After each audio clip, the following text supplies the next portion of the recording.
ನಮಸ್ಕಾರ, ಎಲ್ಲರಿಗೂ ನಮಸ್ಕಾರ. ನಾನು ಪ್ರಮಿತ್ ಕುಮಾರ್ ಅಂತ ಹೇಳಿ, ಇದು ಪಡಗೂರು ಗ್ರಾಮ, ಗುಂಡ್ಲುಪೇಟೆ ತಾಲೂಕು, ಚಾಮರಾಜನಗರ ಡಿಸ್ಟಿಕ್ಕು. ನಾನು ಬೇಸಿಕಲಿ ನಾನು ಆರ್ಗ್ಯಾನಿಕ್ ಫಾರ್ಮಿಂಗ್ ಮತ್ತು ನ್ಯಾಚುರಲ್ ಫಾರ್ಮಿಂಗ್ ಎರಡೂ ಕೂಡ ಮಾಡ್ತೀನಿ. ಈಗ ನೀವೇನು ನೋಡ್ತಾ ಇದ್ದೀರಾ, ಇದು ನಮ್ಮದು 6.5 ಎಕರೆ ಜಮೀನು ಇರೋದು. 6.5 ಎಕರೆ ಜಮೀನಲ್ಲಿ ನಾವೇನು ಮಾಡ್ತೀವಿ ಅಂತಂದರೆ 2.5 ಎಕರೆ ನ್ಯಾಚುರಲ್ ಫಾರ್ಮಿಂಗು, ಅಂದರೆ ಸಹಜ ಕೃಷಿ ಮಾಡ್ತೀನಿ ತೋಟದಲ್ಲಿ. ಇನ್ನು 4.5 ಎಕರೆ ನಮಗೆ ಸ್ವಂತ ಆಲೆಮನೆ, ನಾವು ನಮ್ಮ ಸ್ನೇಹಿತರು ಸೇರಿ ಆಲೆಮನೆ ಮಾಡೋದ್ರಿಂದ ಆಲೆಮನೆಗೆ ನಾವೇನು ಮಾಡ್ತೀವಿ ಅಂತಂದರೆ ಕಬ್ಬು ಬೇಕಾದ್ರಿಂದ ನಾವೇ ಬೆಳೆದು ನಾವೇ ಅದರಲ್ಲಿ ಬೆಲ್ಲ ಮಾಡೋದು. ನಾವು ಬೇರೆ ಯಾವುದೇ ರೀತಿ ನಮ್ಮದೇ ಸ್ವಂತ ಬ್ರ್ಯಾಂಡ್ ಇದೆ, ಪಡಗೂರು ಆರ್ಗ್ಯಾನಿಕ್ಸ್ ಅಂತ ಒಂದು ಬ್ರ್ಯಾಂಡ್ ಮಾಡಿದ್ವಿ. ಅದರಲ್ಲಿ ನಾವೇ ಕಬ್ಬು ಬೆಳೆದು ನಾವೇ ಬೆಲ್ಲ ಮಾಡಿ ಮಾರಾಟ ಮಾಡ್ತೀವಿ. ಈಗ ಏನು ಕಾಣ್ತಿದ್ರೆ 3 ಫ್ಲ್ಯಾಟು, 1, 2, 3, ಈ 3 ಫ್ಲ್ಯಾಟ್ ಏನಿದೆ ಅದು ಬಂದು ನಿಮಗೆ ಅದು ಆರ್ಗ್ಯಾನಿಕ್ಸ್ ಫಾರ್ಮಿಂಗ್ ಸಂಬಂಧಪಟ್ಟಂತೆ ಕಬ್ಬು. ಇದೆಲ್ಲ ಬಂದು 3ನೇ ಕುಳೆ. ಅಂದರೆ 3ನೇ ಕುಳೆ ಅಂತಂದರೆ 1 ಕುಳೆ ಬಂದು 2 ಕುಳೆ ಬಂದು 3ನೇ ಕುಳೆ ಇದು ಕಟಿಂಗ್ ಆಗ್ತಿರೋದು. ಇದೆಲ್ಲ ಹಾರ್ವೆಸ್ಟಿಗೆ ರೆಡಿ ಆಗಿದೆ. ಇದರಲ್ಲೂ ಕೂಡ 6 ಅಡಿ ಸಾಲಲ್ಲಿ ನಾವು ಬೆಳೆದಿರೋದು. ಇದರ ರೀತಿ ಯಾವುದೇ ರೀತಿ ಕೆಮಿಕಲ್ ಆಗಿರ್ಬೋದು ಏನನ್ನು ಯೂಸ್ ಮಾಡಿದೆ. ನೀವು ನೋಡ್ಬೋದು, ಇದು 3ನೇ ಕುಳೆ ಆಗಿದ್ರು ಕೂಡ ಇನ್ನೂ ಒಳಗಡೆ ಕಬ್ಬು ಇನ್ನೂ ಚೆನ್ನಾಗಿದೆ. ಇದರಲ್ಲಿ ನಮ್ಮ ಕೆಮಿಕಲಲ್ಲಿ ಏನು ಕಬ್ಬು ಬರುತ್ತೋ 3ನೇ ಕುಳೆಯಲ್ಲಿ ಅದಕ್ಕಿಂತ ಚೆನ್ನಾಗಿ ಕಬ್ಬು ಬಂದಿದೆ. ಇದು ನಾನು ನೋಡ್ದಂಗೆ ಈಗ ಆರ್ಗ್ಯಾನಿಕ್ ಫಾರ್ಮಿಂಗ್, ಕೆಮಿಕಲ್ ಫಾರ್ಮಿಂಗಲ್ಲಿ ನೀವು ಕಬ್ಬುಗಳು ಏನು ಬೆಳಿತೀರ ಅದು 1ನೇ ಕುಳೆ ಚೆನ್ನಾಗಿ ಬರುತ್ತೆ, ಅದು 2ನೇ ಕುಳೆ ಚೆನ್ನಾಗಿ ಬರ್ಬೋದು. ಆದರೆ 3ನೇ ಕುಳೆ 4ನೇ ಕುಳೆ ಏನಿರ್ತದೆ ಅದು ಅಷ್ಟು ಉತ್ತಮವಾದ ರೀತಿಯಲ್ಲಿ ಕಬ್ಬು ಬರಲ್ಲ. ಅದಕ್ಕೇನು ಮಾಡ್ತಾರೆ ಅಂತಂದರೆ ಕೆಲವರು 2 ಕುಳೆ ಅಥವಾ 3 ಕುಳೆ ಯಾರು ಬಿಡೋದು ಕಮ್ಮಿ. 3 ಕುಳೆಗೆಲ್ಲ ಏನು ಮಾಡ್ಬಿಡ್ತಾರೆ ಅಂತಂದರೆ ಅದನ್ನು ತೆಗೆದಾಕ್ಬಿಟ್ಟು ಅದನ್ನು ಹೊಸ್ದಾಗಿ ಹಾಕ್ತಾರೆ. ಇದು ನೀವು ಏನು ನೋಡ್ತಾ ಇದ್ರೆ ಇದು 3ನೇ ಕುಳೆ.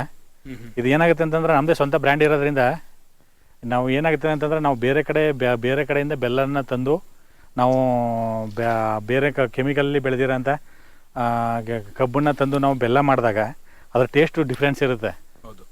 ಮತ್ತು ಅದು ಮತ್ತು ಇದು ಏನೋ ಗಟ್ಟಿ ಬರೋದಾಗಿರ್ಬೋದು, ಆ ಸ್ವೀಟ್ನೆಸ್ ಇರ್ಬೋದು, ಅದೆಲ್ಲ ಬಂದಿರಲ್ಲ. ಅದೇ ನಾವು ಆರ್ಗ್ಯಾನಿಕಲ್ಲಿ ಬೆಳೆದಿರೋಂಥ ಕಬ್ಬಲ್ಲಿ ಏನಾಗುತ್ತೆ ಅಂದರೆ ಸ್ವೀಟ್ ಜಾಸ್ತಿ ಇರುತ್ತೆ. ನಮ್ಮ ಕಸ್ಟಮರ್ಗಳು ಕೂಡ ನಮ್ಮ ಬೆಲ್ಲದನ್ನ ಐಡೆಂಟಿಫಿಕೇಷನ್ ಮಾಡ್ತಾರೆ. ಅಂದರೆ ಇದು ಬೆಲ್ಲ ಚೆನ್ನಾಗದೆ ಅಂತಂದರೆ ನಾವು ಸುಣ್ಣನ ಬಳಸಿ ಬೆಲ್ಲ ಮಾಡೋದು. ಅದರಿಂದ ನಮ್ಮ ಕಸ್ಟಮರ್ಗಳಿಗೆ ಟೇಸ್ಟ್ ಗೊತ್ತಾಗುತ್ತೆ. ನಮ್ಮ ಕ್ವಾಲಿಟಿ ಮೇಂಟೈನ್ ಮಾಡಬೇಕು ಅಂತಂದರೆ ನಾವೇ ಈಗ ಸುಮಾರು ಆಲೆಮನೆ ನಾನು ನೋಡಿದ್ದೀನಿ, ಆರ್ಗ್ಯಾನಿಕ್ ಅಂತಂತೆಲ್ಲ ಆಲೆಮನೆಗಳು ಮಾಡ್ತಾರೆ. ಆದರೆ ಏನು ಮಾಡ್ತಾರೆ ಅಂತಂದರೆ ಅವ್ರು ಹೊರಗಡೆಯಿಂದ ಕಬ್ಬು ತಂದು ಅವ್ರೇನು ಮಾಡ್ತಾರೆ, ಬೆಲ್ಲ ಮಾಡುವಾಗ ಆರ್ಗ್ಯಾನಿಕ್ ಮಾಡ್ತಾರೆ. ಆದರೆ ಆರ್ಗ್ಯಾನಿಕ್ ಕಬ್ಬು ಬೆಳೆದಿರೋದನ್ನು ನಾನು ಕಡಿಮೆ ನೋಡಿರೋದು. ಬೆಳಿಬೋದು, ಆದರೆ ನಾನು ನೋಡಿರೋದು ಕಡಿಮೆ. ಈ ಏರಿಯಾದಲ್ಲಿ ನಾವೇ ಬೆಳೆದು ನಾವೇ ಆಲೆಮನೆ ಮಾಡಿ ನಾವೇ ಬ್ರ್ಯಾಂಡ್ ಮಾಡಿ ನಾವೇ ಬೆಲ್ಲ ಮಾಡಿ ವ್ಯಾಲ್ಯೂಡೇಷನ್ ಮಾಡಬೇಕು. ಯಾಕಂದರೆ ನಾವೀಗ ಫ್ಯಾಕ್ಟ್ರಿಗೆ 1 ಟನ್ ಕಬ್ಬು ಕೊಟ್ಟರೆ ನಾವು 2,000ದಿಂದ 2,100 ರೂಪಾಯಿ ಸಿಗ್ಬೋದು. ಆದರೆ ನಾವು ವ್ಯಾಲ್ಯೂಡೇಷನ್ ಮಾಡೋದ್ರಿಂದ ನಮಗೆ ಹೆಚ್ಚು ಕಮ್ಮಿ ಖರ್ಚೆಲ್ಲ ಕೇಳೋದು ನಮಗೆ 1 ಟನ್ಗೆ 4,000ರಿಂದ 5,000 ರೂಪಾಯಿ ಸಿಗ್ತಾ ಇದೆ. ಇವಾಗ ನಿಮ್ದು ಆಲೆಮನೆ ಇರೋದ್ರಿಂದ ಈಗ ಈ ಒಂದು ಪಟ್ಟೆ ಬೇಗ ಬರಬೇಕು, ಇನ್ನೊಂದು ಪಟ್ಟೆ ಕರೆಕ್ಟು. ಅದಕ್ಕೆ ಹೇಗೆ ನೀವು ಹೇಳೋ ಕರೆಕ್ಟು. ಅದನ್ನು ಇನ್ನೂ ನಾವು ನಮ್ಮ ಕೈಲಿ ಅಚೀವ್ ಮಾಡೋಕ್ಕಾಗಿಲ್ಲ. ಏನು ತೊಂದರೆ ಆಗ್ತದೆ ಅಂತಂದರೆ ಇದು 517 ವೆರೈಟಿ ಆಗಿರೋದ್ರಿಂದ ನಮ್ಗೆ ಈ ಥರ ಬ್ರ್ಯಾಂಡ್ ಕ್ರಿಯೇಟ್ ಆಗಿ ನಮಗೆ ಕಬ್ಬು ಬೇಕಾಗುತ್ತೆ ಅನ್ನೋದು ಭಾವನೆ ನಮಗೆ ಮೊದಲು ಈ ಕಬ್ಬು ಹಾಕೋ ಟೈಮಲ್ಲಿ ಇರಲಿಲ್ಲ. ಕಬ್ಬು ಹಾಕೋ ಟೈಮಲ್ಲಿ ಇರಲಿಲ್ಲ ನಮ್ದೆಲ್ಲ ಇವಾಗ 2 ವರ್ಷದಿಂದ ನಮಗೆ ಸ್ವಲ್ಪ ಇದಾಗದ್ದು. ಇದು 517 ಏನಾಗುತ್ತೆ ಅಂದರೆ ಇದು ಇವಾಗ ನೋಡಿ ಎಲ್ಲ ಫ್ಲವರ್ ಬಂದ್ಬಿಡ್ತು ಇವಾಗ. ಹೌದು, ಇದೆಲ್ಲ ಗ್ರೋತ್ ಎಲ್ಲ ಸ್ಟಾಪ್ ಆಯಿತು. ಇವೇನಂದ್ರೆ ಹಾರ್ವೆಸ್ಟ್ ಮಾಡಲೇಬೇಕು. ಈಗ ನೀವು ಅಂದಂಗೆ ಒಂದೇ ಸಲ ಹಾರ್ವೆಸ್ಟ್ ಬಂದ್ಬಿಟ್ಟದೆ. ಅದಕ್ಕೋಸ್ಕರ ನಾವು ಬೇಕಷ್ಟು ತಳಿಗಳನ್ನ ಎಕ್ಸ್ಪರಿಮೆಂಟ್ ಮಾಡಿ ಮಂಡ್ಯಕ್ಕಾಗಿರ್ಬೋದು ಬೇರೆ ಕಡೆ ಎಲ್ಲ ಹೋಗಿ ಹುಡುಕಿದ್ವಿ. ಹುಡುಕಿದ್ರು ಕೂಡ ನಮಗೆ ಅಂಥ ಒಳ್ಳೆ ತಳಿ ಇನ್ನೂ ಸಿಕ್ಕಿಲ್ಲ ಆಲೆಮನೆಗೆ ಸಂಬಂಧಪಟ್ಟಂಗೆ. ಯಾಕೆಂದರೆ ಸುಕ್ರೋಸ್ ಅಂಶ ಜಾಸ್ತಿ ಇರಬೇಕು ಅದರಲ್ಲಿ. 5 ನಮ್ಗೆ ಇಳುವರಿ ಆಗಿರ್ಬೋದು, 5 ನಮಗೆ ಟೇಸ್ಟ್ ಕೂಡ ಬೇರೆ ತಳಿಯಲ್ಲಿ ಬರ್ತಾ ಇಲ್ಲ.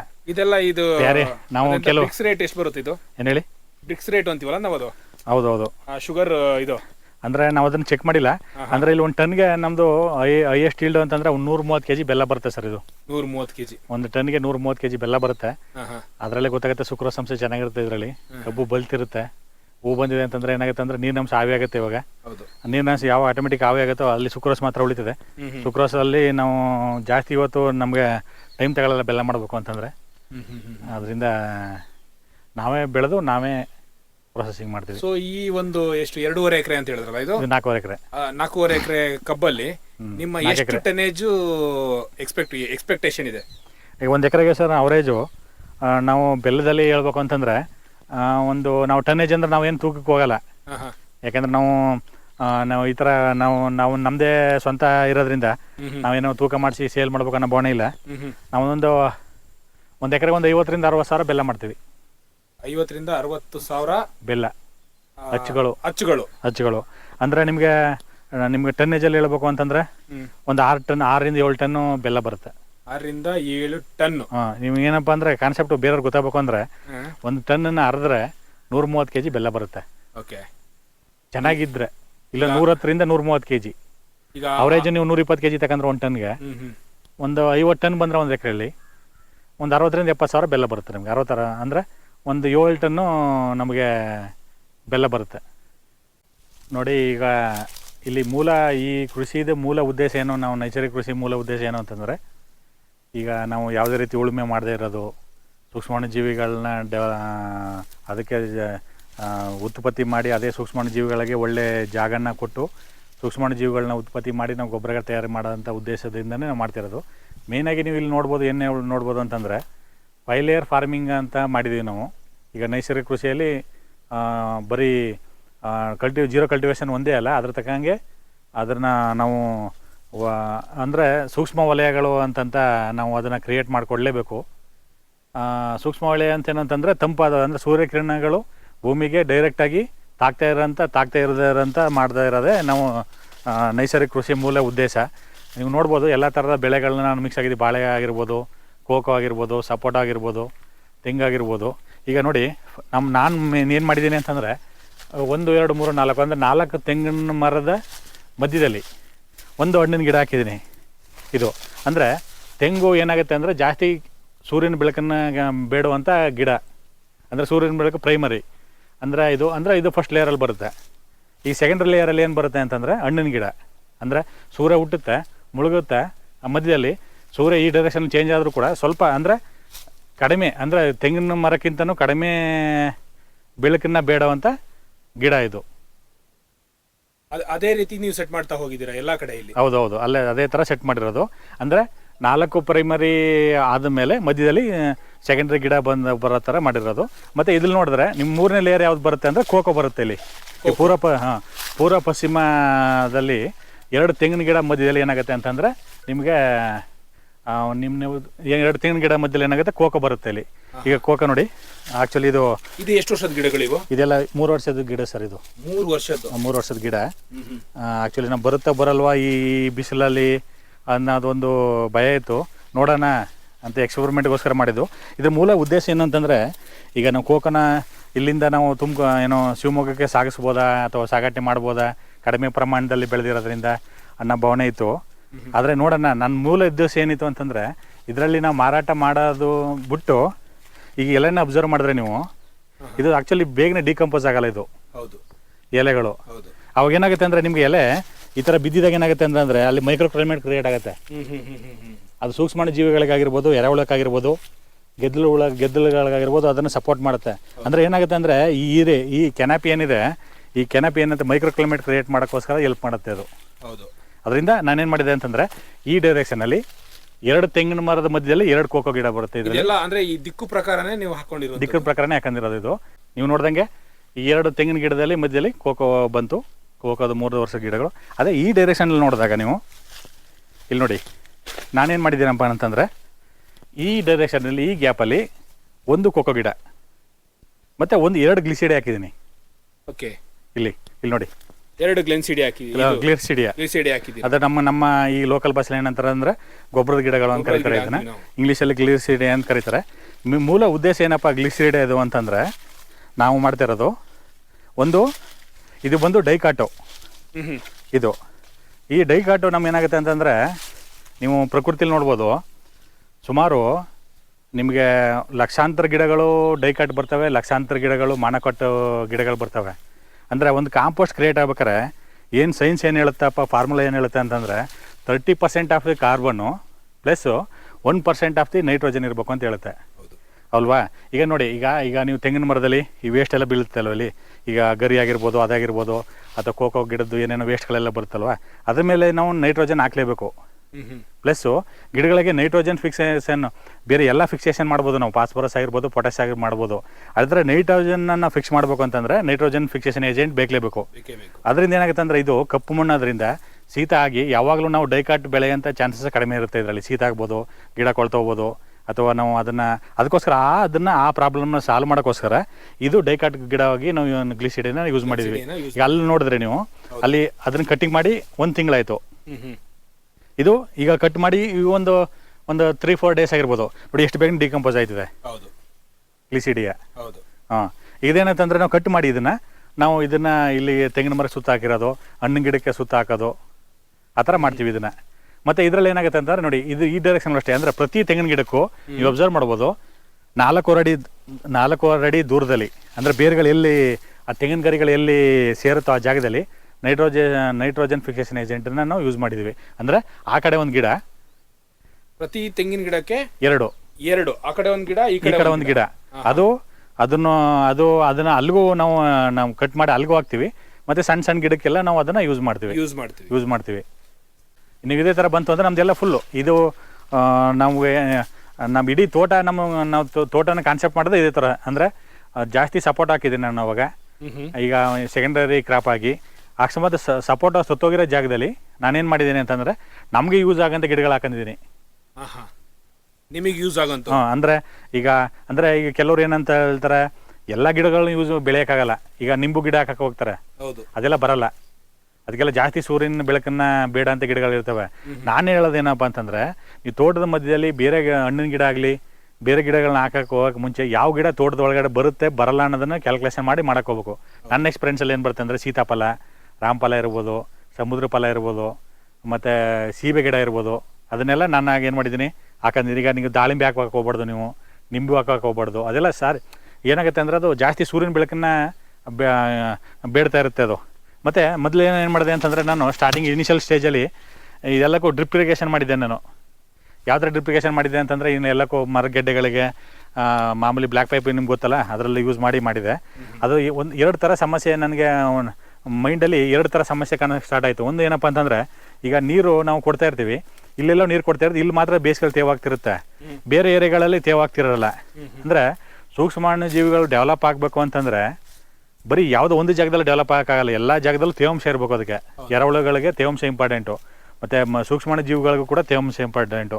ಮತ್ತು ಇನ್ನೊಂದು ಏನಾಗ್ತು ಅಂತಾರೆ, ಹಳ್ಳಿ ಕುಂಚಗಳು ನಮ್ಗೆ ಏನು ಮಾಡ್ತಿತ್ತು ಅಂತಂದರೆ, ನಮಗೆ ಇಲ್ಲಿ ನಾವು ಉಳುಮೆ ಮಾಡಲ್ಲ, ಇವಾಗೆಲ್ಲ ನಾವು ಬ್ರಷ್ ಕಟ್ಟರಲ್ಲಿ ಬ್ರಷ್ ಮಾಡಿಬಿಟ್ಟಿದ್ದೀವಿ, ಅದರಿಂದ ಸ್ವಲ್ಪ ನಿಮಗೆ ಕ್ಲೀನಾಗಿ ಕಾಣ್ತಾ ಇದೆ. ಇಲ್ಲಾಂತಂದರೆ ಇಲ್ಲೆಲ್ಲ ಹುಳುಗಳು ಬೆಳೆದಿರ್ಬೋದು, ಏನಾದ್ರು ಎಲ್ಲ ಬೆಳೆದಿರುತ್ತೆ.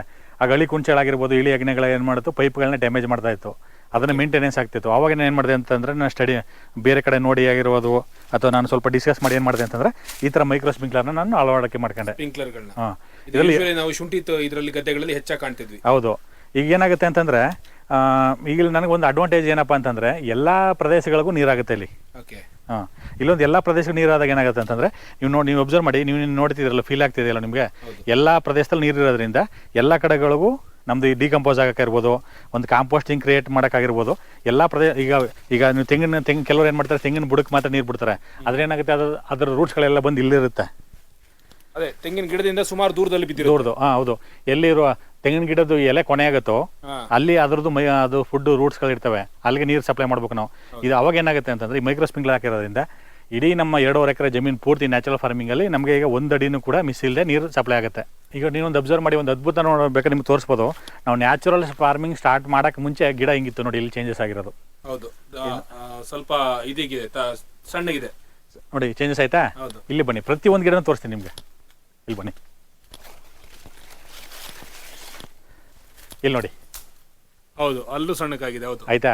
ಆ ಗಿಡದಲ್ಲಿ ನೋಡಿ, ಆ ಗಿಡ ತೋರಿಸಿ, ಇಲ್ಲಿ ನೋಡಿ. ಹೌದು. ಅಂದರೆ ನಾನು ಅಂತಿರೋದೇನಂದ್ರೆ, ಜೀರೋ ಕಲ್ಟಿವೇಶನ್ ಮಾಡೋದ್ರಿಂದ, ಭೂಮಿ ಉಳ್ತಾ ಇರೋದ್ರಿಂದ ಗಿಡ ಸಣ್ಣಾಗಿಲ್ಲ, ಗಿಡ ದಪ್ಪಾಗದೆ. ಹೌದು ನೋಡಿ, ಅದೇ ಅದ್ಭುತ.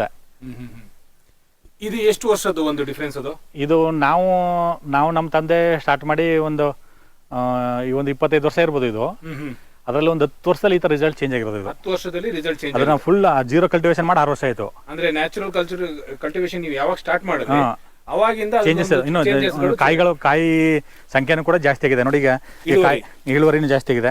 ಈಗ ನೋಡಿ, ಇದೆಲ್ಲ ಬಿದ್ದಿರೋದು, ನಾವು ಕೆಡ್ದಿರೋದಲ್ಲ, ಇದು ಅದೇ ಬೀಳೋದು. ಬಿದ್ದ ಮೇಲೆ ಬಿದ್ದಲ್ಲಿ ನಾವು ಎತ್ಕೊಳ್ಳೋದು. ಈಗ ನಮ್ದು ಎಲ್ಲ ಮೊದಲೆಲ್ಲ ಒಂದು 400-450 ಗ್ರಾಮ್ ಮಾತ್ರ ಬರ್ತಾಯಿತ್ತು. 400ರಿಂದ 450 ಗ್ರಾಮ್ ಮೊದಲು. ಇವಾಗ ಅಪ್ ಟು 650 ಗ್ರಾಮ್ವರೆಗೂ ಬರುತ್ತೆ. 650 ಕೆಲವೆಲ್ಲ 1 kg ಬರುತ್ತೆ, ಆ ಥರ ಹೇಳ್ಬಾರ್ದು. ಅವರೇಜ್ ನಿಮ್ಗೆ 600 ಇಂದ 650 ವರೆಗೂ ಬರುತ್ತೆ. 600 ಇಂದ 650 ತನಕ ಬರುತ್ತೆ. ಈಗ ನೀವು ಇದಕ್ಕೆ ಈ ತೋಟಕ್ಕೆ ಕೊಡ್ತಿರುವಂತದ್ದು ಬರೀ ನೀರು ಮಾತ್ರ. ನೀರು ಹಾ. ನೀರು ಮತ್ತೆ ಇಲ್ಲಿರೋದನ್ನೇ ಏನು ಅಲ್ಲಿರೋ ಇಲ್ಲಿರುವಂತ ಸೊಪ್ಪು ಇಲ್ಲಿ ಕಷಾಯ ಅಲ್ಲಿಗೆ ಮಾಡಿ ಹಾಕಿ- ಅಲ್ಲಿ ಮಾಡಿ ಮಾಡ್ತಿರೋದು. ಹಾ, ಹಾ. ಮತ್ತೆ ಕೆಲವ್ರು ಏನಂತ ಹೇಳ್ತಾರೆ ಅಂತಂದ್ರೆ ಈಗ ಕೆಲವ್ರು ಏನಂತ ಹೇಳಿದ್ರು ನನಗೆ ಗ್ಲಿಸಿಡೇನ ಹಾಕೋ ಟೈಮಲ್ಲಿ ಏನಂತ ಹೇಳಿದ್ರು ನೀನು ನುಗ್ಗೆಗಡನ್ನ ಯೂಸ್ ಮಾಡ್ಬೋದಾಯ್ತು, ಹಾ, ನೀವು ನುಗ್ಗೆಗಡಲ್ಲಿ ನೀವು ಅದ್ರ ರೆವೆನ್ಯೂ ಜನರೇಟ್ ಮಾಡ್ಬೋದಾಯ್ತು ಅಂತ ಹೇಳಿದ್ರು. ನಾನು ನುಗ್ಗೆಗಡೆ ಬಗ್ಗೆ ಅಬ್ಜೆಕ್ಷನ್ ಹೇಳ್ತಾ ಇಲ್ಲ. ಏನಪ್ಪ ಅಂತಂದರೆ ನುಗ್ಗೆಗಿಡ ಕೊಡೋಂಥ ಹಸಿರೆಲೆಗಿಂತ ಗ್ಲಿಸಿಡೆ ಕೊಡೋಂಥ ಹೆಸರೆಲೆ ಜಾಸ್ತಿ ಇರುತ್ತೆ. ಮತ್ತೆ ಏನಂತಂದ್ರೆ ಇದು ಜಾಸ್ತಿ ಸನ್ಲೈಟ್ನ ಎಕ್ಸ್ಪೆಕ್ಟ್ ಮಾಡ್ತಾ ಇದೆ, ಮಳೆನ ತಡ್ಕೊಳ್ಳೋ ಶಕ್ತಿ ಇಲ್ಲ ಇದೆ. ಇಲ್ಲಿ ನೋಡಿ ಇಲ್ಲಿ ನುಗ್ಗೆಗೆ ಇದು ಇವಾಗ ನೋಡಿ ಇವಾಗ ಇದೇನಂದ್ರೆ ಮಳೆ ಜಾಸ್ತಿ ಆಗಿರೋದ್ರಿಂದ ಕಲರ್ ಚೇಂಜ್ ಆಗಿದೆ. ಅದೇ ಆ ಗ್ಲಿಸಿಡೆ ನೋಡಿ ಚೇಂಜ್ ಆಗಿಲ್ಲ ಇದು. ಅದರಿಂದ ಸೆನ್ಸಿಟಿವ್ ಕ್ರಾಪ್ ಇದು. ಇದು ನಮ್ದು ಬ್ಲ್ಯಾಕ್ ಸೈಲ್ ಆಗಿದ್ರಿಂದ ಇದು ನಮ್ಮ ಸಾಯಿಲ್ಗೆ ಸೂಟಬಲ್ ಅಲ್ಲ. ಇಲ್ಲಿಗೆ ರೆಡ್ ಸೈಲ್ ಆಗಿದ್ರೆ ಇದು ಸೂಟಬಲ್, ಇದ್ರಲ್ಲಿ ರೆವೆನ್ಯೂ ಜನರೇಟ್ ಮಾಡಬೇಕಾಯ್ತು. ನಾನು ಈ ಗಿಡನೂ ಹಾಕಿದ್ದೀನಿ, ಈ ಗಿಡನ ಕಟ್ ಮಾಡಿ ನೋಡಿ ಇದೆಲ್ಲ ಕಟ್ ಮಾಡಿ ಹಾಕಿರೋದು. ಮತ್ತೆ ಇಲ್ಲಿ ಯಾವ ಪರಂಗಿ ಗಿಡನೂ ಕೂಡ ನಾನು ಹಾಕಿಲ್ಲ, ಇವೆಲ್ಲ ನ್ಯಾಚುರಲ್ ಆಗಿ ಬಂದಿರೋದು. ಯಾವುದೋ ಒಂದು ಗಿಡ ಇತ್ತು ನಮ್ಮ ಹತ್ರ, ಒಂದು ಗಿಡ ತಂದು ಹಾಕಿದ್ವಿ. ನಾನು ಹೇಳೋದು ಏನಪ್ಪಾ ಅಂತಂದ್ರೆ 75% ಯೂಸ್ ಮಾಡಬೇಕು, 25% ಯೂಸ್ ಮಾಡಬಾರ್ದು. ಅಂದ್ರೆ ಆ ಹಣ್ಣು ಕೆಳಗಡೆ ಬೀಳ್ತವೆ. ಅದು ಕೆಳಗಡೆ ಬಿದ್ದಾಗ ಏನಾಗುತ್ತೆ ಅಂದ್ರೆ ಆ ಪ್ರಾಣಿ ಪಕ್ಷಿಗಳು ತಿಂದು ಅದೇ ಮುಂದ್ಗಡೆ ಹೋಗ್ತವೆ. ನೋಡಿ ಇವೆಲ್ಲ ಏನು ಕಾಣ್ತಿದ್ರೆ ನೀವು ಈ ಗಿಡಗಳು, ಇದು ಯಾವ ನಾನು ಹಾಕಿರೋದಲ್ಲ. ಒಂದ್ ಲೆಕ್ಕದಲ್ಲಿ ಜೀವಾಮೃತಕ್ಕೆ ನಾವು ಬೆಲ್ಲ ಹಾಕೋ ಬದಲು ಈ ಹಣ್ಣುಗಳು ಬಿದ್ದೆ ಹಾಕ್ಬೋದು. ಸಿಹಿಯಿಂದಾನೇ ಜೀವಿಗಳು ಉತ್ಪತ್ತಿ ಆಗುತ್ತೆ. ನಿಮ್ಗೆ ಸುಕ್ರೋಸ್ ಬೇಕಲೇಬೇಕು. ಹೌದು, ಸುಕ್ರೋಸ್ ಬೇಕಾದ್ರಿಂದ ಈ ತರ ಹಣ್ಣಿನ ಗಿಡಗಳ ಮಧ್ಯದಲ್ಲಿ ಹಾಕೋದ್ರಿಂದ. ಮತ್ತೆ ನಾನು ಸಪೋಟನ್ನು ಅಷ್ಟೇ ಕೂಡ ಇಷ್ಟು ವರ್ಷ ಆಗಿದ್ರು ಕೂಡ ನನ್ನ ಮನೆಗೆ ಸಪೋಟ ಇನ್ನೂ ತಗೊಂಡು ಹೋಗಿಲ್ಲ ನಾನು.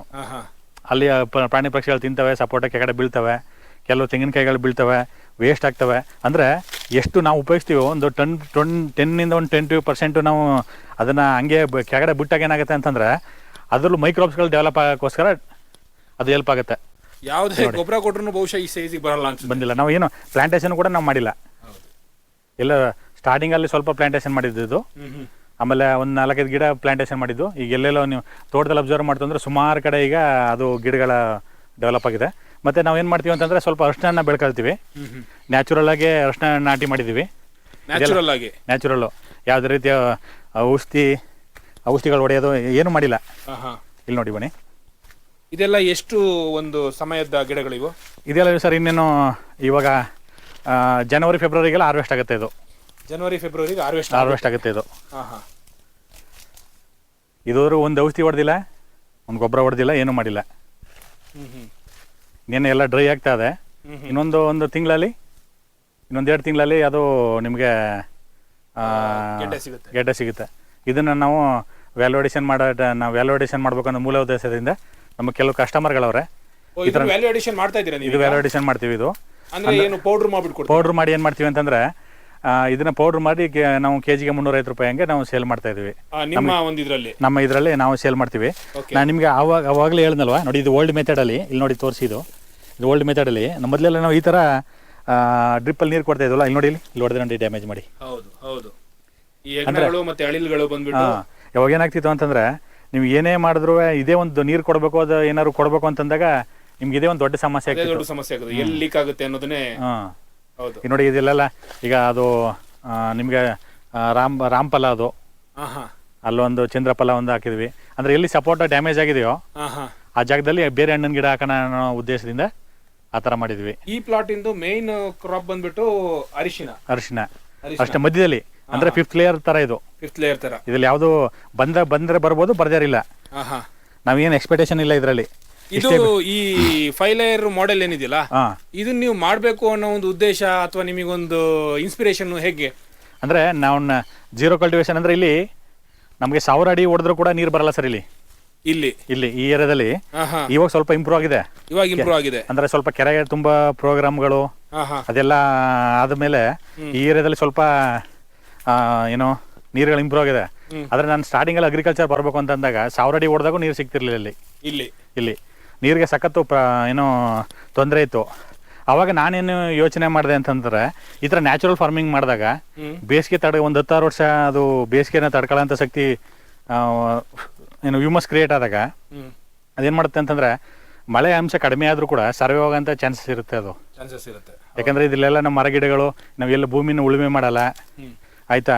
ಮತ್ತೆ ಇದರಲ್ಲಿ ನಾವು ಯಾವುದೇ ರೀತಿ ಬೇರೆ ಥರ ಕೆಮಿಕಲ್ ಹಾಕೋದು ಯಾವ ಥರ ಮಾಡಲ್ಲ.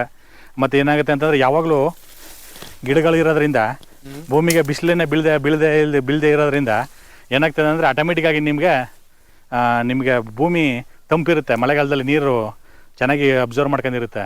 ನಾಳೆ ನಮಗೆ ನೀರು ನಿಂತು ಹೋದಾಗ ನಮಗೆ ತೋಟನ ಉಳಿಸ್ಕೊಳ್ಳೋಂಥ ಒಂದು ಚಾನ್ಸ್ ಸಿಗ್ಬೋದು ಅನ್ನೋ ಕಾರಣಕ್ಕೋಸ್ಕರ ನಾನು ನ್ಯಾಚುರಲ್ ಫಾರ್ಮಿಂಗ್ ಮಾಡೋದು ನೋಡಿ. ಇದೆಲ್ಲ ಹೊಸ್ದಾಗಿ ಮಾಡಿರೋದು ಇದು. ಅದೆಲ್ಲ ನೀವು ಬಿಫೋರ್ ನೋಡೋದು ಅಲ್ಲೆಲ್ಲ ನೀವು ನೋಡೋದು ಏನು ಅಂತಂದರೆ ಆಲ್ರೆಡಿ ಎಸ್ಟಾಬ್ಲಿಷ್ ಆಗಿರೋ ತೋಟ. ಇದು ಹೊಸದು. ಇದು ಎಷ್ಟು ಬೌಂಡ್ರಿ ಇದೆ ಸರ್? ಇದು ಅಂದರೆ ಇದು ನ್ಯಾಚುರಲ್ ಫಾರ್ಮಿಂಗ್ ಸಂಬಂಧಪಟ್ಟದೆ. ನ್ಯಾಚುರಲ್ ಫಾರ್ಮಿಂಗ್ ಸಂಬಂಧಪಟ್ಟಿದ್ದೆ ಇದು. ಅಂದರೆ ಹೊಸ ಗಿಡಗಳು ಅದೇ ಥರ ಫಾರ್ಮಿಂಗು. ಈಗ ನೋಡಿ ನಾನು ಗ್ಲಿಸಿಡಿ ಹೇಳಂದಲ್ವಾ, ಈಗ ನೋಡಿ ಒಂದು 3 ದಿನದ ಹಿಂದೆ ಕಟ್ ಮಾಡಿರೋದು. ಇದು ನೋಡಿ ಬ್ರಷ್ ಕಟ್ರ್ ಮಾಡಿರೋದು. ಇದೆಲ್ಲ ಹುಲ್ಲು ಇಷ್ಟುದ್ದಾಯಿತು. ಈಗ ನೋಡಿ ಈಗ ಇನ್ನೊಂದು 2 ತಿಂಗಳಲ್ಲಿ ನಿಮ್ಗೆ ಇದೆಲ್ಲ ಡಿಕಂಪೋಸ್ ಆಗ್ಬಿಡುತ್ತೆ ಇದು. ಹೌದು. ಇಲ್ಲಿ ನೋಡಿ ಪ್ರತಿಯೊಂದು ಗಿಡಕ್ಕೂ ನಾವೇನು ಮಾಡಿದ್ವಿ, ಗ್ಲಿಸಿಡಿ ಹಾಕಿದ್ವಿ. ಇಲ್ಲಿ ನೋಡಿ ಇದು ಸಪೋಟು, ಕ್ರಿಕೆಟ್ ಬಾಲ್ ವೆರೈಟಿ. ನೀವು ಯಾವುದೂ ಕೀಳ್ತಾ ಇಲ್ಲ. ಇದು ಗೆಣಸು. ನಾವು ಏನು ಬೆಳೀತದೆ ಅದನ್ನು ಮಲ್ಚಿಂಗ್ ಮಾಡ್ತೀವಿ ನೋಡಿ. ಬೇಕು ಅಂದರೆ ಈ ಥರ ಕಿತ್ಕೊಳ್ತೀವಿ. ಇದು ಬಳ್ಳಿ ಗೆಣಸು, ಸಿಹಿಗೆಣಸು. ಏನಾದ್ರು ಬೇಕು ಅಂತಂದರೆ ಈ ಥರ ಕಿತ್ಕೊಳ್ತೀವಿ. ನುಗ್ಗೆಕಾಯಿ ಏನಾದ್ರು ಬೇಕು ಅಂತಂದರೆ ನುಗ್ಗೆಕಾಯಿ ಇದು ಮಾಡ್ತೀವಿ. ಬೇಡ ಅಂತಂದರೆ ಕಟ್ ಮಾಡಿಬಿಡ್ತೀವಿ. ಮಾಡಲ್ಲ. ಈ ಮಣ್ಣಲ್ಲ ಅಂತ ಅದು ಒಳ್ಳೆ ಕ್ವಾಲಿಟಿ ನುಗ್ಗೆಕಾಯಿ ಬರಲ್ಲ ಸರ್ ಅದು. ಇಲ್ಲಿ ನೋಡಿ, ಅಂದರೆ ನಾನು ಹೇಳ್ದಲ್ಲ ಕಾಂಪೋಸ್ಟ್ ಅಂತ. ಈಗ ಇದು ಕಾರ್ಬನ್ನು, ಇದು ಕೆಳಗಡೆ ಇರೋದು ನೈಟ್ರೋಜನು. ನಮ್ಮ ಹುಡುಗ ಈಗ ನಾವೆಲ್ಲ ಏನು ಮಾಡ್ತೀವಿ ಅಂದರೆ ಕೆಳಗಡೆ 1% ನಿಮಗೆ ನೈಟ್ರೋಜನ್ ಇದ್ರೆ ಸಾಕು. ಆಟೋಮೆಟಿಕ್ಕಾಗಿ ನಿಮಗೆ ಇದು ಒಂದು 5-6 ವರ್ಷ ಇವಾಗ ನಡೀತಿರೋ ಕ್ರಿಯೆ ಅಲ್ಲ ಇದು. ಎಷ್ಟೋ ವರ್ಷದಿಂದ ನಡೀತಿರೋ ಕ್ರಿಯೆ. ಇವಾಗ ಒಂದು ಮೊನ್ನೆ ಮಾಡಿರೋದು ಇದು. ಪುನಃ ನೀವು ಇನ್ನೊಂದು 2 ತಿಂಗಳ ಆಮೇಲೆ ಬಂತು ಅಂದರೆ ಇಲ್ಲಿ ಏನು ಸಿಗಲ್ಲ ನಿಮಗೆ. ಇಲ್ಲಿ ನೋಡಿ, ಇಲ್ಲಿ ನೋಡಿ ಎಲ್ಲ ಪಾಪಾಯಿಗಳು ನೋಡಿ, ಇಲ್ಲಿ ಸೈಜ್ ನೋಡಿ ಬನ್ನಿ. ಆಲ್ಮೋಸ್ಟ್ ನಿಮಗೆ 1.5 kg 2 kg ಈ ಸೈಜ್ ಇದಾವೆ. ಇಲ್ಲಿ ನೋಡಿ ಬನ್ನಿ, ಇದು ನಾವೇ ಸಪೋರ್ಟ್ ಕೊಟ್ಟು ನಿಲ್ಲಿಸಿರೋದು. 1.5 kg 2 kg ಅಲ್ಲ, ಇದು ಆಲ್ಮೋಸ್ಟ್ ಒಂದು 3 kg ಇದೆಯಾ ಅಂತ. ಇಲ್ಲಿ ನೋಡಿ ಅಲ್ವಾ? ಹೌದು, ನಾವೇ ಸಪೋರ್ಟ್ ಕೊಟ್ಟು ನಿಲ್ಲಿಸಿರೋದು ಇದು. ತುಂಬಾ ರೇರ್ ಕಾಣುವಂಥದ್ದು ಇಂಥ ಸೈಜಲ್ಲಿ. ನಾವೇನಂದ್ರೆ ನಮ್ಮ ಮನೆಗೆ ಯೂಸ್ ಮಾಡ್ಕೊಳ್ತೀವಿ. ಇದೇನು ಮಾರಾಟ ಮಾಡಲ್ಲ. ನಮ್ಮ ಮಕ್ಕಳುಗಳು ಅಥವಾ ನಮ್ಮ ರಿಲೇಟಿವ್ಸ್ಗಳು, ನಮ್ಮ ಹುಡುಗರು, ನಮ್ಮ ಕೆಲಸ ಮಾಡೋ ಹುಡುಗರುಗಳು ಯೂಸ್ ಮಾಡ್ತಾರೆ. ಇವಾಗ ಕೆಲವು ಕೋಕೋ ಗಿಡಗಳು ಅಂದರೆ ಹೊಟ್ಟೋಯ್ತು, ಅದಕ್ಕೆ ಪುನಃ ಕೋಕೋ ಹಾಕೋದು ಬೇಡ ಅಂತ ಅಂದ್ಬಿಟ್ಟು ಕಾಫಿ ಗಿಡ ತಂದಿದ್ದೀನಿ. ಇವಾಗ ಕಾಫಿ ಗಿಡ ತಂದಿದ್ದೀನಿ. ನೋಡೋಣ, ಅದೊಂದು ಎಕ್ಸ್ಪೆರಿಮೆಂಟು. ಅಂದರೆ ನೋಡಿ, ಇವೆಲ್ಲ 4 ವರ್ಷದ ಗಿಡಗಳು, ತೆಂಗಿನ ಸಸಿಗಳು ಆಲ್ರೆಡಿ ಒಂಬಾಳೆ ಬಂದ್ಬಿಟ್ಟದೆ. ಈಗ ಕಾಯಿ ನಿಲ್ಲಲ್ಲ ಅಂದ್ರೆ ರೆಡಿ. ಅಲ್ಲಿ ನೋಡಿ ಎಲ್ಲ ಬಂದ ನೋಡಿ. ಇದೆಲ್ಲ ಸಸಿಗಳು ಎಲ್ಲಿಂದ ತರಿಸಿರುವಂಥದ್ದು ಸರ್? ಇಲ್ಲ, ಲೋಕಲ್ ಸರ್. ಇದು ಚಾಮರಾಜನಗರ ನಗರದಲ್ಲಿ ನಮ್ಮ ಫ್ರೆಂಡ್ ಒಬ್ರು ತರಿಸ್ಕೊಟ್ರು. ಇಲ್ಲಿ ನೋಡಿ ಇದು ಗ್ಲಿಸಿಡೆ ನೋಡಿ ಎಷ್ಟು ಚೆನ್ನಾಗಿ ಬಂದಿದೆ. ಹೌದು, ಇದೊಂದು 2-3 ದಿನದ ಹಿಂದೆ ಕಟ್ ಮಾಡಿರೋದು. ಇದೊಂದು ನೆನ್ನೆ ಕಟ್ ಮಾಡಿರೋದು. ಹೌದಾ? ಮೊನ್ನೆ. ನೋಡಿ, ಇಷ್ಟೇ ನಾವು ಮಾಡೋದು. ಅಂದರೆ ವರ್ಷದಲ್ಲಿ 2 ಸಲ ಈ ಥರ ನಾವು ಕ್ಲೀನ್ ಮಾಡ್ತೀವಿ. ಇದನ್ನ ನಾಳೆ ದಿನ ಇದ್ರಲ್ಲೇನೋ ತರಕಾರಿ ಅಥವಾ ಅಂಥದ್ದೇನಾರು ಇದೆಯಾ ಸರ್? ಇಲ್ಲಿ ಏನಾಗುತ್ತೆ ಅಂದರೆ ಇಲ್ಲಿ ತರಕಾರಿ ಬೆಳೆಯೋಕ್ಕಾಗಲ್ಲ. ಇಲ್ಲಿ ನೀರಲ್ಲಿ ಬಂದ್ಬಿಟ್ಟಿರುತ್ತೆ ನೋಡಿ, ಅದರಿಂದ ತರಕಾರಿ ಬೆಳೆಯೋಕ್ಕಾಗಲ್ಲ. ಇದರಲ್ಲಿ 5 ಲೇಯರ್ ಫಾರ್ಮಿಂಗಲ್ಲಿ ಮಾಡೋಕ್ಕಾಗಲ್ಲ. ಮಾಡ್ಬೋದು ಅಂತ ಹೇಳ್ತಾರೆ. ಅಂದರೆ ನಮ್ಮದು ಈ ಥರ ಏನಾಗುತ್ತೆ ಅಂದರೆ ಸರ್, ತರಕಾರಿ ಬೆಳಿಬೇಕು ಅಂದರೆ ಸ್ವಲ್ಪನಾರು ಅಟ್ಲೀಸ್ಟು ಅದಕ್ಕೇನಾದ್ರು ಮಿನಿಮಮ್ ಬೇಸಿಕ್ ಕಲ್ಟಿವೇಶನ್ ಮಾಡ್ಬೋದು. ಅದೇ ಎಲ್ಲೋ ಒಂದೊಂದು ಟೊಮೊಟೊ ಗಿಡ ಅಥವಾ ಎಲ್ಲೊಂದು ಬದನೆ ಗಿಡ ಹಾಕ್ಬಿಟ್ಟು ನಾವು ಕಾಯಿ ಬಿಡಿಸ್ಬೋದು. ಅದನ್ನೇ ಮಾಸ್ ಪ್ರೊಡಕ್ಷನ್ ಮಾಡೋಕ್ಕಾಗಲ್ಲ. ಅಂದರೆ ಮಾರ್ಕೆಟಿಗೆ ಅನ್ನೋ ಮಾಡೋಕ್ಕಾಗಲ್ಲ. ಯಾಕಂದರೆ ಇಲ್ಲಿ ಕಳೆ ಇರುತ್ತೆ, ಲೆಕ್ಕದಲ್ಲಿ ಮಾಡ್ಕೊಬೋದು. ಇದು ಕಳೆ ಇರುತ್ತೆ. ಇದೊಂದು ವಾರದಲ್ಲಿ ನೀವು ಬಂದ್ಬಿಟ್ಟಿದ್ರೆ ಇದ್ರ ಒಳಗಡೆ ಬರೋಕ್ಕೆ ಹೆದರ್ಕೋಬೇಕು. ಇಷ್ಟುದ್ದಾಯ್ತು ಹುಲ್ಲು. ಅಲ್ಲಿ ಹೆಂಗೆ ನೀವು ಬೆಳೆಕಾಯ್ತದೆ. ಇದು ನಿಮ್ಮ ನೇಪಿಯರ್ ಎಲ್ಲ ಹಸುಗಳಿಗೆ ಎಷ್ಟು ಹಸುಗಳಿದಾವೆ ಸರ್ ನಿಮ್ಮಲ್ಲಿ? ನಮ್ಮ ಹತ್ರ ಈಗ ಸದ್ಯಕ್ಕೆ 2 ಹಸುಗಳು ಸರ್. ಈಗ 2 ಹಸುಗಳು. ನಮ್ಮ ಲೇಬರ್ ಊರು ಕೊಟ್ಟಾಗಿದೆ, ಅದರಿಂದ ಸೇಲ್ ಮಾಡ್ಬಿಟ್ಟು ನಾನು ಒಬ್ಬನೇ ಮೇಂಟೈನ್ ಮಾಡೋಕ್ಕಲ್ಲ ಅಂತ ಜನರಲ್ ಆಗಿ 3 ಇಂದ 4 ಹಸು ಇಟ್ಕೊತೀನಿ ಸರ್. ದೇಸಿ ಹಸುಗಳು. ಗೊಬ್ಬರ ತಯಾರು ಮಾಡೋಕ್ಕೋಸ್ಕರ ಆಗಿರ್ಬೋದು. ಮತ್ತು ನಮ್ಮ ಹತ್ರ ಗೊಬ್ಬರ ಗ್ಯಾಸ್ ಇದೆ. ಒಂದು 3 ಕ್ಯೂಬಿಕ್ದು ಒಂದು ಗೊಬ್ಬರ ಗ್ಯಾಸ್ ಇದೆ. ಮತ್ತು 1 ಕ್ಯೂಬಿಕ್ದು ಒಂದು ಇಲ್ಲಿ ತೋರಿಸ್ತೀನಿ ನಿಮಗೆ. ಅದು ಗೊಬ್ಬರ ಗ್ಯಾಸ್ ಇದೆ. ಅದಕ್ಕೋಸ್ಕರ ಗೊಬ್ಬರ ಬೇಕು, ಅದಕ್ಕೋಸ್ಕರ ಮಾಡಿರೋದು. ನೋಡಿ ಸರ್, ಇದೇನಂತಂದರೆ ಇವೆಲ್ಲ ಎಕ್ಸ್ಪೆರಿಮೆಂಟು. ಇದೆಲ್ಲ ನೋಡಿ ಇಷ್ಟುದ ಹುಲ್ಲಿತ್ತು ಇಲ್ಲಿ. ಇದೆಲ್ಲ ಏನು ಹುಲ್ಲು ಬೆಳೆದಿತ್ತು. ಇದೆಲ್ಲ ಆ್ಯಕ್ಚುಲಿ ಏನು ಅಂತಂದರೆ ಇವೆಲ್ಲ ಮಣಕೊಟ್ಟು. ಈಗ ನಾವೇನು ಮಲ್ಚಿಂಗ್ ಮಾಡಿದ್ದೀವೋ ಅದು ಬಂದು ಮಣಕೊಟ್ಟು ಮಲ್ಚಿಂಗ್ ಮಾಡಿರೋದು. ಅದಕ್ಕೋಸ್ಕರ ಡೈ ಕಟ್ ಆಗ್ಬೇಕಲ್ವಾ. ಇದು ನೋಡಿ, ಇದು ಎಕ್ಸ್ಪೆರಿಮೆಂಟ್. ಇದು ಇಲ್ಲಿ ನೋಡಿ, ಅಬ್ಸರ್ವ್ ಮಾಡಿ. ನಾನೇನು ಮಾಡಿದೆ ಅಂದರೆ ಇದೇ ಭೂಮಿನ ಉಳುಮೆ ಮಾಡಿ ಉರುಳಿ ಬಿತ್ತಿಲ್ಲ ಇಲ್ಲಿಗೆ. ಬ್ರಷ್ ಕಟ್ಟರ್ ಹೊಡೆಯೋಕ್ಕೆ ಮುಂಚೆನೇ ಬಿತ್ತು ಬಿಟ್ಟಿರೋದು ಇದು. ಓ ಹೋ ಹೋ ಹೋ ಹೋ ಹೋ ಹೋ ಹೋ. ಇದೆಲ್ಲ ಎಕ್ಸ್ಪೆರಿಮೆಂಟ್ ಮಾಡ್ಬೇಕು ರೈತರುಗಳು. ಸೊ ಇದು ನಿಮಗೆ ಆ ಹುರುಳಿಗೆ ನೆರಳು ತರನೂ ಆಗುತ್ತೆ. ಹುಲ್ಲಿಗೆ ಈ ಕಂಪೋಸ್ಟ್ ಮಾಡ್ಬೇಕು ಹೇಳ ನೈಟ್ರೋಜನ್ ಬೇಕಲ್ಲ, ಈಗ ಡೇಕಟ್ ಬೇಕಲ್ಲ ಇವಾಗ. ಹೌದು ಹೌದು. ಭೂಮಿಗೆ ಬರೀ ಮಾನ ಕೊಟ್ಟೇನೆ ಮಾನವ ಮಲ್ಚಿಂಗ್ ಮಾಡ್ಬೋದು ಯಾವಾಗಲೂ. ಮಾನವ ಮಲ್ಚಿಂಗ್ ಮಾಡಿದಾಗ ಏನಾಗುತ್ತೆ ಅಂತಂದರೆ ನಿಮಗೆ ಒಂದೇ ಥರದ್ದು ಗೊಬ್ಬರಗಳು ಭೂಮಿಗೆ ಸಿಗ್ತವೆ. ಈಗ ನಾವು ಊಟ ಮಾಡಬೇಕಾದ್ರೂ ಏನು ಎಲ್ಲ ಥರದ್ದು ತಿಂತೀವಲ್ವ, ಪಲ್ಯನೂ ತಿಂತೀವಿ, ರೊಟ್ಟಿನೂ ತಿಂತೀವಿ, ರೈಸು ತಿಂತೀವಿ, ಕಾರ್ಬೋಹೈಡ್ರೇಟ್ಸು, ಪ್ರೋಟೀನ್ಸು ಎಲ್ಲನೂ ತಿಂತೀವಲ್ಲ. ಹಂಗೆ ಭೂಮಿಗೆ ಎಲ್ಲ ಥರದ್ದು ಬೇಕು. ಇವಾಗ ನಾವೇನು ಮಾಡ್ತೀವಿ ಅಂತಂದರೆ, ಈಗ ಉಳುಮೆ ಮಾಡೋರು ಏನು ಮಾಡ್ತಾರೆ, ಭೂಮಿಲಿ ಟ್ರ್ಯಾಕ್ಟ್ರಿಗೆ ಏನೋ ಮಾಡಿಬಿಟ್ಟು ಡೈಕಾಟನ್ನು ಅದನ್ನು ಭೂಮಿಗೆ ಮಿಕ್ಸ್ ಮಾಡಿ ಏನೋ ಮಾಡ್ಬೋದು ಅವರು. ಆದರೆ ಇಲ್ಲಿ ಏನು ಮಾಡೋದು, ನಾವು ಬರೀ ಬ್ರಷ್ ಕಟ್ರ್ ಮಾತ್ರ ಯೂಸ್ ಮಾಡೋದ್ರಿಂದ ನಾವೇನು ಮಾಡಿದ್ವಿ, ಮನೇಲಿರೋ ಉಳ್ಳಿನ ಬಿತ್ತನೆ ಮಾಡಿದ್ವಿ. ಇಲ್ಲಿಗೆ ಎಕ್ಸ್ಪೆರಿಮೆಂಟ್ ಇದು. ಹೊಸಲ್ಲಿ ಅಲಸಂದೆ ಬಿತ್ತನೆ ಮಾಡಿದ್ವಿ. ಇದು ಈ ವರ್ಷದಿಂದನೇ ಮಾಡ್ತಾ ಇದ್ದೀರಾ ಅಥವಾ ಹೆಂಗೆ ಇದು? ಲಾಸ್ಟ್ ಇಯರ್ ಅಲಸಂದೆ ಬಿತ್ತನೆ ಮಾಡಿದ್ವಿ. ಚೆನ್ನಾಗಿ ಒಂದು ಎಕ್ಸ್ಪೀರಿಯನ್ಸ್ ಇತ್ತು. ಉರುಳಿ ಬರುತ್ತೆ ಏನೋ ಅಂತ ಚೆಕ್ ಮಾಡೋಣ ಅಂತ ಉರುಳಿ ಮಾಡಿದ್ರೆ ನಾವು ಉರುಳಿ ಸಕ್ಸಸ್ ಆಯ್ತು. ಇವಾಗ ನಾವು ಇದನ್ನ ಏನು ನಾವು ಟಚ್ ಮಾಡಲ್ಲ, ಅದೇ ಉರುಳಿ ಬಂದು ಅದೇ ಸಿಡ್ದು ಪುನಃ ಭೂಮಿಗೆ ಅದೇ ಸೇರಿಸ್ಕೊಂಡು ಪುನಃ ನೆಕ್ಸ್ಟ್ ವರ್ಷದಿಂದ ಉರುಳಿ ಬರ್ತಾ ಇರುತ್ತೆ ಅದು. ಹೌದು. ಅಲಸಂದೆ ಬೇಕಾದಷ್ಟು ಅಲಸಂದೆ ಇತ್ತು, ನಾವು ಕಿಳ್ಳೆ ಇಲ್ಲ. ಇಲ್ಲಿ ಈ ಬೇಲಿ ಬದಿಗೆಲ್ಲ ಗ್ಲಿಸಿಡಿಯಾ ಪ್ರತಿ ಒಂದು ಅಡಿಗೂ ಗ್ಲಿಸಿಡಿ ಹಾಕಿದ್ವಿ. ಹಾಕಿದ್ದೀರಾ? ಹೆಚ್ಚು ಕಮ್ಮಿ 1250 ಗ್ಲಿಸಿಡಿ ಇದೆ ಸರ್ ಇದು ಬಾರ್ಡರ್ ಪೂರ್ತಿ. ಇಲ್ಲಿ ನೋಡಿ. ಹೌದು. ನಿಮ್ಮ ತಂತಿ ಬೇಲಿ ಸೆಟಪ್ ಕೂಡ ತುಂಬಾ ಚೆನ್ನಾಗಿದೆ ಸರ್ ಇದು. ಇದೇನು ಹಂದಿ ಬರಬಾರ್ದು ಅಂತ? ಕೆಳಗಡೆ ಹಂದಿ ಬರಬಾರ್ದು ಅಂತ. ಮೇಲ್ಗಡೆ ಬೇಕಾದ್ರೆ ಸೋಲಾರ್ ಕೊಟ್ಕೋಬಹುದು. ಸೋಲಾರ್ ಕೊಟ್ಟಿದ್ದೀರಾ ಅಥವಾ ಕೊಡ್ಬೋದು? ಈಗ ಕೊಟ್ಟಿಲ್ಲ ನಾನು. ನೀವು ಕೊಟ್ಟಿಲ್ಲ? ಕೊಡ್ಬೋದು. ಮತ್ತೆ ಇದೇನಪ್ಪ ಅಂತಂದ್ರೆ ಸೋಲಾರ್ ತಂತಿ ಮೇಲ್ಗಡೆ ಇದು ನಮ್ಮ ಐಡಿಯಾದಲ್ಲೇ ಮಾಡಿದ್ದು ಸರ್ ಇದು ಫಸ್ಟು. ತುಂಬಾ ಯೂನಿಕ್ ಆಗಿ ಕಾಣ್ತು, ಅದಕ್ಕೆ ನಾನು ನೋಡಿದೆ. ಇದೇನಂತಂದ್ರೆ ಸ್ವಲ್ಪ ಕಾಸ್ಟ್ಲಿ ಇದು, 100 GSM. ನಾವು 5 ಅಡಿ ಹಾಕಿದ್ರೆ ಫುಲ್ ಕಾಸ್ಟ್ ಜಾಸ್ತಿ ಆಯ್ತಿತ್ತು. ಅದಕ್ಕೆ ಏನು ಮಾಡಿದ್ರೆ 3 ಅಡಿವರೆಗೆ ಹಂದಿ ಬರ್ದಿದಂಗೆ ಇದು ಇಲ್ಲಿರಡು ನಮಗೆ ಬೇರೆ ಜನಗಳನ್ನ ಅವಾಯ್ಡ್ ಮಾಡೋಕ್ಕೋಸ್ಕರ ಇದನ್ನ ಹಾಕಿರೋದು. ಉದ್ದೇಶಪ್ಪ ಏನಂತಂದ್ರೆ ತೆಂಗಿನ ಗರಿಗಳು ಬೀಳ್ತವೆ, ಸೋಲಾರ್ ತಂತಿ ಮೇಲೆ ಬಿದ್ದರೆ ಕಟ್ಟಾಗ್ಬಿಡುತ್ತೆ ಅದು. ಅದಕ್ಕೋಸ್ಕರ ಇದು. ಓಕೆ. ಮೇಲ್ಗಡೆ ಮುಳ್ತಂತಿ, ಕೆಳಗಡೆ ನಿಮಗೆ 2 ಸೋಲಾರ್ ತಂತಿಗಳು. ಇದು ಹಂದಿಗೆ ಫೆನ್ಸ್. ಇಲ್ಲಿ ಮಾತ್ರ ಇರುತ್ತೆ ನಮ್ಮ ಸೋಲಾರ್ ಪವರು, ಇದರಲ್ಲಿ ಇರಲ್ಲ. ಕೆಳಗಡೆ ಹಂದಿಗೆ ಅವಾಯ್ಡ್ ಆಗ್ತದೆ. ಟೋಟಲ್ ಆಗಿ ಈ ಒಂದು ಸಹಜ ಕೃಷಿಯಲ್ಲಿ ಎಷ್ಟು ತೆಂಗಿನ ಮರಗಳಿದಾವೆ? ಇಲ್ಲೊಂದು 60 ರಿಂದ 70 ತೆಂಗಿನ ಮರ ಬರ್ತವೆ ಸರ್. 60 ರಿಂದ 70 ತೆಂಗಿನ ಮರ. ಒಂದು 100-120 ಇದು ಬರ್ತವೆ, ಸಪೋಟ ಗಿಡ ಬರ್ತದೆ. ಇದು ಬಹುಶಃ ಎಷ್ಟು ವರ್ಷ ಆಗಿದೆ ಸರ್ ತೆಂಗಿನ ಮರ? ಒಂದು 25 ಸರ್. ನಮ್ಮ ತಂದೆ ಹಾಕಿದ್ದು 25 ವರ್ಷ. 25 ವರ್ಷ ಆಗಿರ್ಬೋದು. ಮತ್ತೆ ತೆಂಗಿನ ನೋಡಿ ಅಲ್ಲೆಲ್ಲ ನೋಡಿ ಎಷ್ಟು ಚೆನ್ನಾಗಿ ನೋಡಿ. ಹೌದು ಹೌದು ಹೌದು. ಏನು ಜೀರೋ ಕಲ್ಟಿವೇಶನ್. ಹೌದು. ಜನಗಳು ಉಳ್ಳೇಬೇಕು ಅಂತೇನಿಲ್ಲ, ಅಂದ್ರೆ ಉಳ್ದೆ ಭೂಮಿನ ಬಿಡೋದ್ರಿಂದ ತೋಟನ ಇಂಪ್ರೂವ್ ಮಾಡೋಕ್ಕಾಗಲ್ಲ. ನೀವು ಉಳೋದನ್ನ ಈ ಥರ ಉಳಬೇಕು, ಪೈಲೇರಿಂಗ್ ಮಾಡಿ. ಹೌದು.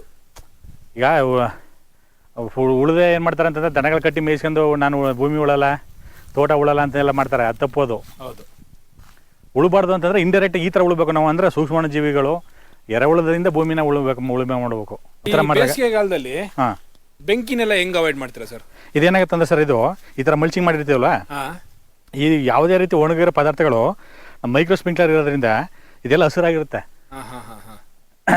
ಅರ್ಥ ಆಯ್ತಾ ಸರ್? ಗೊತ್ತಾಯ್ತು. ಇದು ನಮ್ಮ ಈಗ ನಿಮ್ಗೆ ಬೇಸಿಗೆಲಿ ನಮ್ಗೆ ಈ ಲೆವೆಲ್ ಹುಲ್ ಬಂದಿತ್ತು. ಇದು ಈಗ ಮಳೆಗಾಲದಲ್ಲಿ ನಿಮ್ಗೆ ಬೇಸಿಗೆ ಕಾಲದಲ್ಲಿ ಅಷ್ಟು ಲೆವೆಲ್ ಹುಲ್ ಬರಲ್ಲ. ಅದು ಹುಲ್ ಬರೋದಿಲ್ಲ, ಒಣಗಿರುತ್ತಲ್ಲ, ಒಂದು ಹೆದರಿಕೆ ಅಷ್ಟೇ. ಇಲ್ಲ ಅಂದ್ರೆ ಇಂಥ ಇಷ್ಟು ದೊಡ್ಡ ಮಟ್ಟದಲ್ಲಿ ಹುಲ್ ಇರಲ್ಲ ಅವಾಗ. ಮತ್ತೆ ಮೈಕ್ರೋ ಸ್ಪ್ರಿಂಕ್ಲರ್ ಇರುತ್ತಲ್ಲ, ನಿಮ್ಗೆ ಯಾವಾಗಲೂ ತೋಟ ಹಸಿರಾಗಿರುತ್ತೆ ನೋಡಿ. ಇಲ್ಲಿ ನೋಡಿ ಸ್ಟಾರ್ಟ್ ಆಗದೆ. ಈಗ ನಾವು ಬ್ರಷ್ ಕಟರ್ ಮಾಡಿದೀವಲ್ವಾ, ಈ ನೆಕ್ಸ್ಟು ಸಣ್ಣ ಗಿಡಗಳು ಬರಕ್ಕೆ ಸ್ಟಾರ್ಟ್ ಆಯ್ತು. ಇವಾಗ ಇನ್ನೊಂದು 15 ನೋಡಿ. ಇಲ್ಲಿ ನೋಡಿ ಈಗ ಗರ್ಕೆ ಕಟ್ಟಾಗದೆ, ಈ ಪುನಃ ಚಿಗುರು ಹೊಡಿತು. ಈಗ ನೋಡಿ ಇದೆಲ್ಲ ನಾವು ಈಗ ನೋಡಿ ಅದೇ ಬಿದ್ದರೆ ಕಾಯಿಗಳು. ಇದು ನೆಕ್ಸ್ಟ್ ಪ್ರೊಸೆಸ್ ಹೆಂಗಿರುತ್ತೆ? ಈ ಕಾಯಿಗಳಿದ್ದು ನೀವೇ ಕೊಬ್ಬರಿ ಮಾಡಿ ಕೊಡ್ತೀರಾ? ನಾವೇನ್ ಮಾಡ್ತೀವಿ ಅಂತಂದ್ರೆ ನಾವೇ ಕೊಬ್ಬರಿ ಮಾಡ್ತೀವಿ. ನೀವೇ ಕೊಬ್ಬರಿ ಮಾಡಿ ಏನು ಮಾಡ್ತೀವಿ, ವ್ಯಾಲ್ಯೂಡೇಷನ್ ಮಾಡೋಕ್ಕೋಸ್ಕರ ನಮ್ಮ ಹತ್ರ ಬೆಲ್ಲದ ಕಸ್ಟಮರ್ಗಳವ್ರೆ. ಆ ಕಸ್ಟಮರ್ಗಳ ಏನು ಮಾಡ್ತೀವಿ ಅಂತಂದ್ರೆ ಆ ಕಸ್ಟಮರ್ಗಳಿಗೆ ನಾವು ಕೊಬ್ಬರಿ ಎಣ್ಣೆ ಕೊಡ್ತೀವಿ. ನಾವು ಮನೇಲಿ ಯೂಸ್ ಮಾಡೋದು ಕೊಬ್ಬರಿ ಎಣ್ಣೆನೆ. ಮತ್ತೆ ನಮ್ಮ ಕಸ್ಟಮರ್ಗಳೆಲ್ಲ ಇದಾರಲ್ಲ, ಅವ್ರಿಗೆ ಏನು ಕೇಳ್ತಾ ಇರ್ತಾರೆ, ಅವ್ರು ಕೊಬ್ಬರಿ ಎಣ್ಣೆ ಕೊಡಿ ಅಂತಂದ್ರೆ ನಾವು ಕೊಬ್ಬರಿ ಎಣ್ಣೆ ಕೊಡ್ತಾ ಇರ್ತೀವಿ. ಸೊ ಈಗ ನಿಮ್ಮ ಮೇನ್ ಪ್ರಾಡಕ್ಟ್ ಬಂದ್ಬಿಟ್ಟು ಮೇನ್ ಬೆಲ್ಲ. ಈ ಬೆಲ್ಲಕ್ಕೆ ಮೇನ್ ಆಗಿ ಬೇಕಾಗಿರುವಂತ ಕಬ್ಬು ಇದು. ಕಬ್ಬು. ನೆಕ್ಸ್ಟ್ ಇಲ್ಲಿ ಏನ್ ನೋಡ್ತಾ ಇದ್ರೆ ನೀವು, ಇದು 2.5 ಎಕರೆ ಬಂದು ನ್ಯಾಚುರಲ್ ಫಾರ್ಮಿಂಗು. ಈ 2.5 ಎಕರೆ ಬಂದು ನ್ಯಾಚುರಲ್ ಫಾರ್ಮಿಂಗು ಅಂದ್ರೆ ಸಹಜ ಕೃಷಿ. ತೆಂಗು, ಹಣ್ಣಿನ ಗಿಡಗಳು, ಗ್ಲಿಸಿಡ್ ಆಗಿರ್ಬೋದು. ನೀವೇನ್ ನೋಡಿದ್ರಿ ಇವಾಗ ಇದು. ಇಲ್ಲಿಂದ ಈ ಮೇವಿನ ಕಡೆ ಆದ್ಮೇಲೆ ಏನ್ ನೀವು ನೋಡ್ತೀರಾ, ಇದು ಬಂದು ಆರ್ಗ್ಯಾನಿಕ್ ಫಾರ್ಮಿಂಗ್. ಇದು ಆರ್ಗ್ಯಾನಿಕ್ ಫಾರ್ಮಿಂಗ್ ಅಂದ್ರೆ ಆರ್ಗ್ಯಾನಿಕ್ ಕಬ್ಬು ನಾವೇ ಬೆಳೆಯೋದು. ಮತ್ತೆ ನಾವೇ ಬೆಲ್ಲ ಮಾಡಿ ತಯಾರು ಮಾಡೋದು. ನಾವು ಬೇರೆ ಹತ್ರ ನಮ್ದೇ ಬ್ರ್ಯಾಂಡ್ ಅದೇ, ಪಡುಗೂರು ಆರ್ಗ್ಯಾನಿಕ್ಸ್ ಅಂದ್ಬಿಟ್ಟು. ಅದ್ರಲ್ಲಿ ಆರ್ಗ್ಯಾನಿಕ್ ಫಾರ್ಮಿಂಗ್ ಅಂತ ನಾವು ಮಾಡ್ತೀವಿ. ಆದರೆ ನಾವು ಬೆಳೆದಿರೋ ಕಬ್ಬಲ್ಲಿ ಮಾತ್ರ ನಾವು ಬೆಲ್ಲ ಮಾಡಿ ನಾವು ಸೇಲ್ ಮಾಡ್ತೀವಿ. ಸೊ ಅಂದ್ರೆ ಬೆಲ್ಲ ಕೂಡ ಆರ್ಗ್ಯಾನಿಕ್, ಬೆಲ್ಲ ಬೆಳೆದಿರುವಂತ ಕಬ್ಬು ಕೂಡ ಆರ್ಗ್ಯಾನಿಕ್. 100% ಸರ್, 100%. 100%. ನಾವು ಯಾವುದೇ ರೀತಿ ಕೆಮಿಕಲ್ ಯೂಸ್ ಮಾಡಲ್ಲ. ನಿಮ್ಗೆ ಆ ಕ್ಯಾಮ್ರಾದಲ್ಲಿ ಕಾಣಿದ್ರೆ ಅಲ್ಲಿ ಪಪಾಯ ತೋರಿಸಿದ್ದು, ಇಲ್ಲಿ ಬನ್ನಿ, ನಿಮ್ಮ ಹತ್ರ ಬನ್ನಿ, ಅಲ್ಲಿಗೆ ಹೋಗೋಣ. ನಾವು ಹಾಕಿ ಪಪ್ಪಾಯಿಗೆ ಎಷ್ಟು ಆರ್ಗ್ಯಾನಿಕ್ ಅಂತ ಹೇಳ್ಬಿಟ್ಟು ತೋರಿಸ್ತಾ ಇದೆ ಅನ್ಸುತ್ತೆ. ನಾವು ಒಂದು ಚೂರು ನಾವು ಹಾಕಿರೋ ಗಿಡನೇ ಅಲ್ಲ ಇದು. ಇಲ್ಲಿ ನೋಡಿ, ಇಲ್ಲಿ ಬನ್ನಿ. ಹೌದು, ನಾವು ಗಿಡ ಹಾಕಿದ್ರೆ ನಾವು ಈ ಸೈಡಲ್ಲಿ ಹಾಕ್ತಿರ್ಲಿಲ್ಲ.